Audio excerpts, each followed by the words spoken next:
What's up, guys, and welcome back to the Nerd Castle. My name is Splattercat, and where we had left off in the previous episode of our Expeditions Conquistador Let's Play, we had managed to wrangle the idol out of the Totonac villagers' hands up here in the north. Now, before we had ended last episode, we had run all the way back down to the south to Zalapa, which I realized was the wrong thing to do. We were actually supposed to stay up here in the village, head north, and try and find the idol up here. I was surprised to find that whatever the king's name is, Tinak Popo or whatever, was absolutely not stoked to see us because we didn't have the idol. And looking at the quest log, it's worded a little strangely, but from what I can tell, we actually have to go out and find the idol out here on the outskirts of town. So what it says here, I'll go ahead. It says, north of the Totonac village stands a marker made of stones and spears. Turn west from there and continue until you find a small pond at the base of a cliff where we'll get the idol.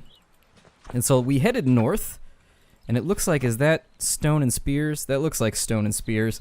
That are just stone and sticks. But I'm going to assume that that's stone and spears, and so we'll head west from here. Let's camp for the evening.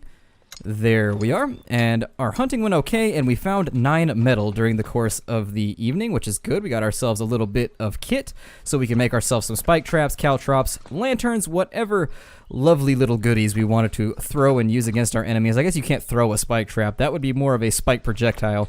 But let's hunt these peccaries right here real fast. And I don't know if you guys have been on the internet lately, you'll have heard the debacle over E3 where everybody has collectively decided that the console war is more like a console pistol whipping. I'm just kind of tired of hearing about it. That's one of the lucky things about being a PC gamer is we don't have to get involved in ridiculous arguments like this. I mean, my entire Facebook has just been a giant torrent of raging people, like raging fanboys, just spitting vitriol at one another, and I think that's probably our idol up there. So I feel pretty blessed that I'm just not going to participate, but it's been quite a situation. I actually didn't expect E3 to be this flammable, but it definitely has been. But before we go much further, the holy pond is serene. It's calm green water bubbling quietly in the shade of large trees, a small stream trickling into it from under the adjacent rocks. A simple stone altar sits against the rocks, surrounded by dried flowers in small jars, some appearing to have been left here many decades ago. We'll search the shrine. The idol is easily found among the flowers and jars at the base of the shrine. We perform a quick check to make sure there are no booby traps. Then you pick up the idol and stow it in your backpack. A few of the trinkets around the shrine look like they might hold some value. Julio Barreto eyes the trinkets. Some of those are made of gold, Capitan. Ortega fixes Julio with a disapproving look. Those are holy sacrifices meant to honor the spirits of dead ancestors. The scholar scratches his chin. Nobody's around. What they don't know won't hurt him.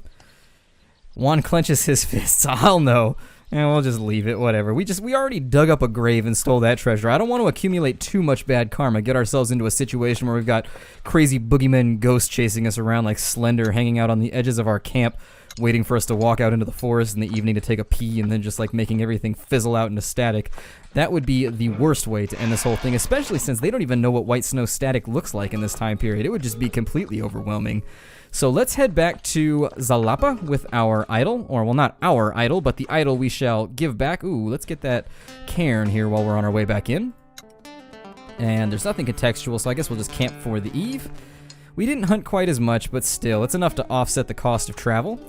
We'll grab that cairn, come down here, get some treasure, and then we will walk away back towards Zalapa as best as possible. Hopefully this forest isn't in my way, but there is all kinds of good stuff here. I know there's a blue chest over there. I just decided not to go over there for no apparent reason. I was like, walking left, it takes so much effort. I think I just prefer to walk right, because everybody knows that walking right is easier than left, right? Plus, walking left is sinistral, which means it's got sinister in the word, guys. Can't be sinister. We're going to keep ourselves dextral. So let's go this way, and we'll grab the flowers from there. Let me take a look at my map and make sure I'm heading back in the right direction. What's that, like a point of interest? A small hut? A small hut. And so we will go and see what's inside the hut. And it looks like it's probably going to be up in this little clearing right here. I kind of want those herbs, but we've got so much medicine right now that it's not really... Oh no, what a waste. I always come across these streams far too late. So I suppose we will rest for the evening. And let's head up a little ways, and we'll take a look and see what we can see. There's some treasure there, there's a hut there. And so let's rest and relax here. And then what we'll do is we'll go over to this hut, which has a quest indicator, and see what's going on in this little hutty hood. And so deep in the jungle, you spot a small, half-rotten hut between the vines. Approach it. An old shaman steps out of the hut when you get closer. Children of the sun, at long last, Akol Mitzli has led you to me.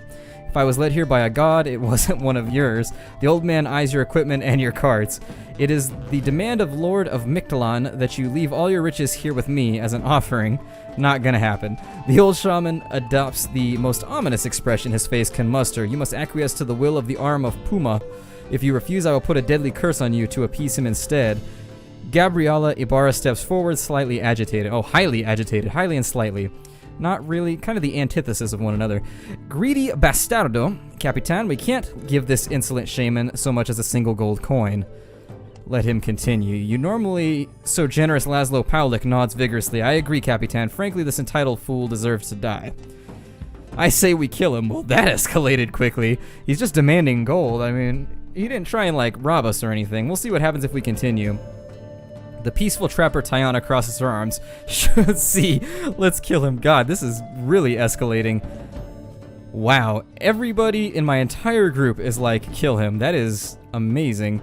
And so, let's see. Well, we can kill him, or we can use our diplomacy. Let's see if we can slay him, I guess. Since everybody's on board with the slaying, I'm going to give in to peer pressure, and we're just going to go with that overall route. And so, I think I've got everybody I want. Okay, and to battle! And so we'll see how this whole thing pans out. If it's going to be like 6 versus 1, I'm going to kind of feel guilty because it's going to be a bum rush, but... Well, maybe not a bum rush. I don't consider my people bums. I would have to consider them bums before I could rush with them. Is it seriously all versus 1? Oh my god, I have this terrible feeling he's going to call down like a fireball of pain on me. And so we'll take a swing there. I'll have her flank to this back little hexagon right there. And he's already down. Oh no, there's no way this is going to turn out well. Refusing to yield to his blatantly silly religion, you strike the old man down. You search the shaman's hut and find a few medicinal remedies before moving on. Well, at least we dodged a curse. That could be... The picture clearly shows more than one native being slain. But, in any case, 1 or 3. Unfortunately, we had to kill some people. We murdered. Well, does it count as murder if he tried to rob me first? I don't know if that counts as robbery. That was more like asking for... Well, I don't know. I'm not going to think about it too much. It's making my head hurt. And so let's head back to Zalapa. Let's take a look at our map here. It looks like we can head up to Zalapa in the northeast, which is what we're going to do. We'll follow the road as soon as we get our rest on. And before we get there, I'd like to get some herbalism done, so in the worst case, we can trade off some of the herbs. Now, our hunting party failed miserably right there, and so tomorrow it's going to cost us a little bit of food to keep on operating. It looks like we have a friend here. Or traveling along the road, you encounter a group of Totonac merchants accompanied by a small escort of warriors and trappers. They respond calmly and politely, and you see that their donkeys are laden with large crates brimming with food and valuable trinkets. I'm just going to leave them alone. I'm not going to be a dick like that. I could be a vengeful asshole and just wipe them out. Why are they trying to follow me? That's a little terrifying. I'm feeling like they're being hostile, even though the descriptors said otherwise. Tepik Toten receives you in his throne room, eager with anticipation. Anakauna is back at his side, watching miserably as your expedition members file into the room. I've brought you the idol. Tepik Toten accepts the idol with something approaching reverence. Amazing! The last time I saw this idol was years ago, but I remember it like it was yesterday. My father was a fool to give this away. He never even realized the political power that it unlocks. With this in my hands, all the other chieftains will fall right in line behind me as I march upon Tenoctilan. And so... I believe I am due some manner of reward. He chuckles. I suspected you would bring that up. Of course, I will have baskets of golden jade brought to your servants. And so our greedy and altruistic people are at odds here, but it's okay. While I secure the loyalty of the Totonac tribes, we must meet with Laxkaltaka. Again, we need your help. Have you had dealings with Laxkala before? I have not. Laxkala is a nation that exists independently within the borders of the Aztec Empire. Can you imagine how much that must annoy the Aztecs? I can certainly imagine it, and the very thought of it warms my heart. So you consider Laxkala to be your allies. We have an uneasy relationship with the Laxkala, but they are fearsome warriors, and we could use them on our side in the battle against the Aztecs. So as you might suspect or expect, I've arranged a diplomatic meeting with the envoys of Laxkala. I was hoping to meet the Laxcala on neutral ground, but we are running out of time and I've had to acquiesce to their demands, those old pirate codey things. We are meeting underground in a Laxcalan tomb. I don't quite trust them, you understand, so I want someone to watch over the meeting and make sure they don't try anything. And this is where we come in. Tepiktoten grins conspiratorially. I can't very well send a group of my own warriors. The Laxcalteca would never attend under those circumstances. You will be perceived as neutral, as they don't realize that you're working with us. Simply attend the negotiations and keep an eye out for trouble. We will go to the meeting and we will help. I shall immediately travel to Papantala and Kempawala with the idol and begin negotiations with their chieftains. I have anointed our elder, Kihueton, to meet with Laxcala, and I have been informed that they are sending a man by the name of Eloxo Chittle. Understood. God, those are names right there. The chieftain shakes your hand firmly. Let us hope everything goes according to plan. Good luck. And so Laxcalan Tomb has been added to our map, so let's head off that way. Where is that at? Let's see here. It's not there. Is that it? Oh, wow, we've got quite a walk ahead of us then. So we will head to the south. Let's go ahead and replenish our supplies a tad. We're going to trade here. We got some extra valuables, so why not grab a bit of food before we head on out? Additionally, we could probably get a bit of treasure for our medicines, and so we'll do that. And then we will head to the south, and we will see what adventures await us. And we're going to try and stick to the roads because that's going to allow us to get the best possible mileage out of our carts, which we have now crafted. I don't really know what my scholar's working on. That actually kind of slipped my mind. He's probably used up all of our materials at this point and is basically just sitting around fiddling while the rest of us do a ton of work. Let's go to our camp screen and find out what he's been up to. So in tinkering, looks like Julio Barreto is doing nothing, so I'm going to assign him to lanterns for the evening. We receive a lantern, our hunters get some meat, and we are good to go. And so uneventful is just the way we like it while we travel. Eventful is a bit more entertaining, but uneventful means that we don't get annihilated and stabbed to death with pointy objects. Your advance party doubles back to warn you that they've encountered an Aztec patrol up ahead. They appear to be aware of our presence and are actively intercepting our course. Well, let's scout the enemy's ranks. You send a few people ahead to find out who you're up against, but they don't find any useful information. Let's inspect the terrain then. The landscape is uneven and devoid of trees with large rocks jutting out of the ground. You identify the area where your expedition is most likely to clash with the Aztec patrol if you were to engage them in battle. It's a well-suited location for a close engagement with a maze-like layout of paths navigable between rocks that will disrupt the line of sight for ranged attacks. Let's go ahead and gauge the opinions of our members. Pintado clears his throat. I say we avoid them. An armed group is a threat as far as I'm concerned, regardless of their affiliations. Bernardo Trevino snorts derisively. Clearly they're already aware of our presence. I think our best option is to attack. Perhaps they're used to the people around here fleeing whenever they go, or wherever they go, and an aggressive response would take them by surprise. Ibarra steps forward. Maybe this patrol has been traveling across the plains, collecting taxes and so on for Tenochtitlan. We might stand to acquire a considerable amount of valuables if we attack them. Rita Martinez raises her voice. Capitan, arguing about it leads us nowhere. I say we meet the enemy head on and get it over with. Alright, let's attack. Let's get ourselves set up. In any case, the enemy of my friend is my enemy? That was a little out of the ordinary. I thought that was probably going to go somewhere clever, and then my brain just absolutely just went and petered out on me. So let's just go to battle. I know that we're at odds with the Aztecs anyways, based on the storyline we're being presented with, and so we'll just kind of deal with it as we go. What are we up against here? 2, 6. It looks like it's going to be an even battle, 6 versus 6. And so what we can do is we can set ourselves up with a bit of preparation here. I think what I'll do is I will close this down for business, so nobody's going out there. We'll put a spike trap right there, maybe a spike trap over here, and then we'll just see how things go. Honestly, we don't really need to stack the dice in our favor for this battle because it's an even fight, but we can at least kind of mess around with some of the things we prepared. And so there's the first little bit of damage. The screen is really dark right now, and I apologize for that. If you're having trouble seeing, just know that I am too. In fact, having a ridiculous amount of trouble spotting what's going on.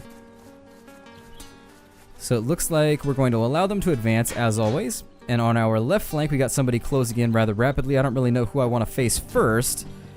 I'm going to give him Das Boot. And so away he goes, and I'm going to allow my ranged character to retreat a tad.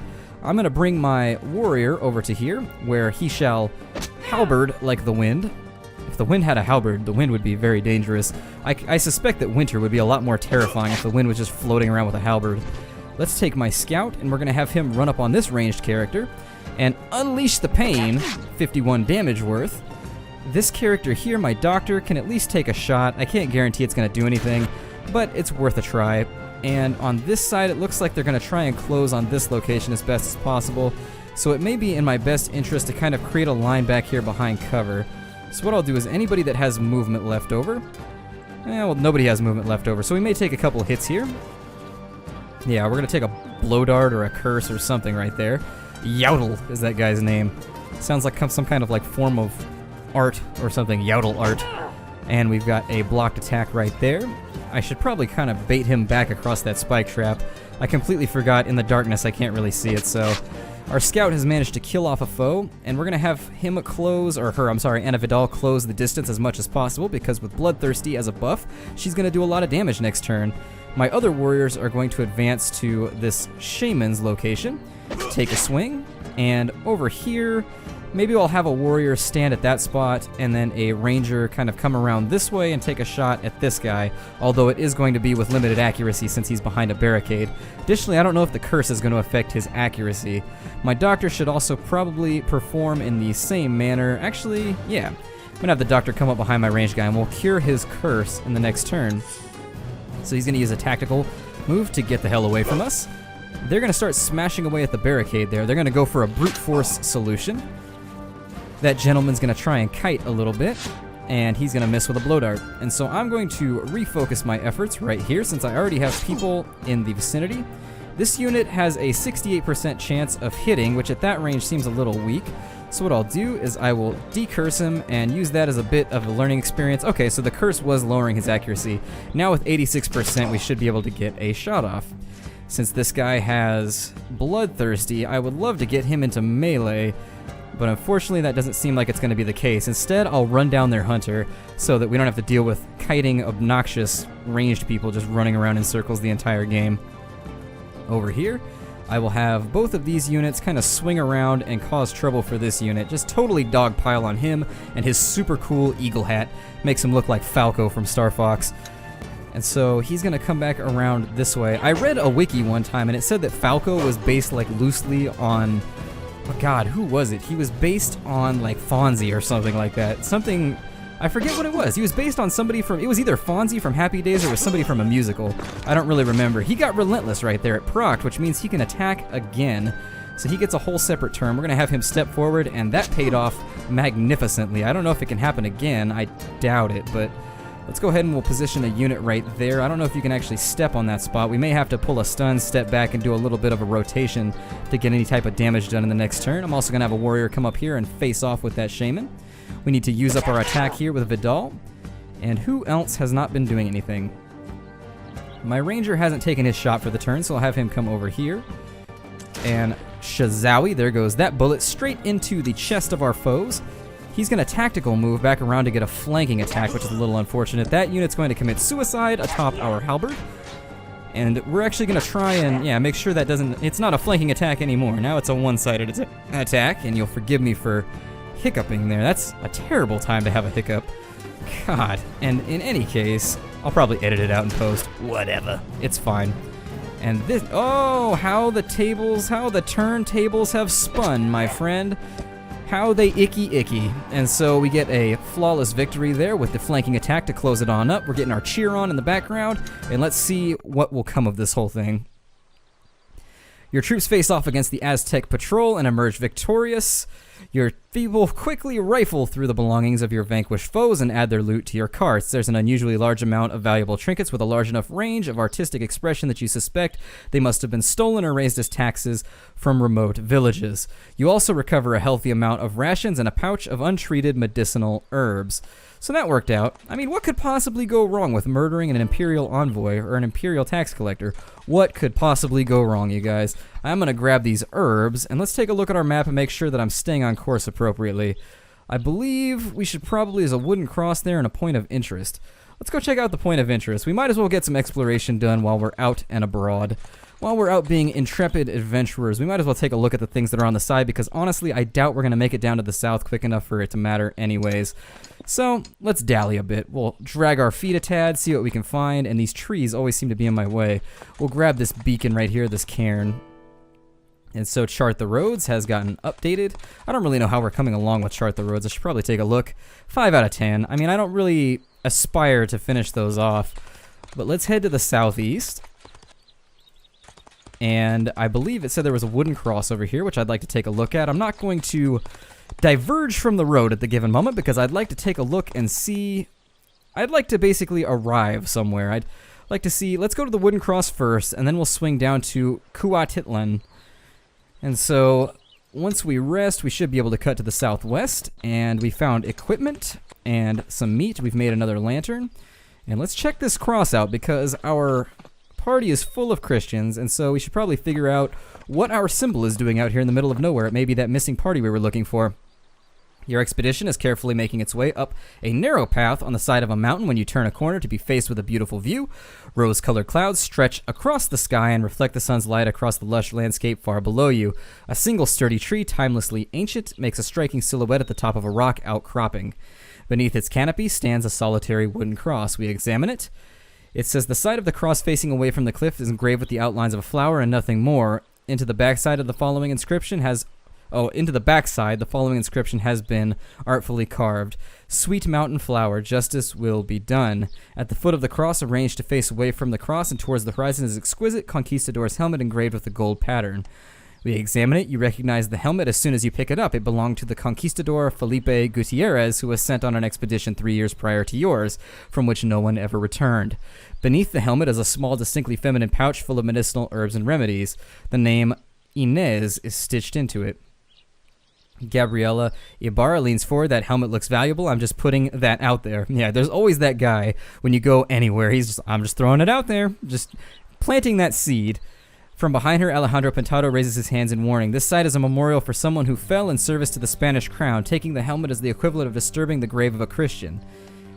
Teresa Sanchez raises her hand from the back. Capitan, if I may, regardless of Gutierrez's intentions, the dead do not need armor. The living do. A lot of care went into the making of this helmet, and it might save one of our lives one day. God, let's take the helmet. We're going to take the badass helmet because it's super awesome. You elect to take both the medicine and the helmet with you and leave the empty pouch at the foot of the cross. Cautious followers gain morale, greedy followers gain morale, pious and proud people are now grumpy. They are distinctly grumpified. So, we have now confirmed what we thought may have happened with Gutierrez. He is quite dead. He is no longer among the living, and so that actually doesn't bode very well for Pavlik's friend. However, I think what we'll work on now is we used some barricades in that last fight, along with spike traps, so I'll make a spike trap first. We'll rest here. And I don't really know if I should. Well, is there anything else interesting around here? Okay, so I'm not going to jump into a new city without the extra time in case there's a conflict. And so with where the timer is at, I think I'm going to break this off. My name is Splattercat. Thank you for joining me here in the Nerd Castle for yet another episode of Expeditions Conquistador. And I will see you guys next time. I hope you're enjoying the series. If you have any complaints or questions, feel free to lodge them down below, and I will take a look and see what I can do about them. Take care, everybody, and I'll see you next time.